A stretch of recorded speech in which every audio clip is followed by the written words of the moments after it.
பேச உள்ளம் நொந்தேனே.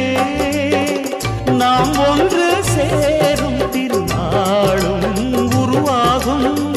ஜென்மங்கள் ஏழேழும் நாம் வாழ்வதை தடுத்திட முடியாது.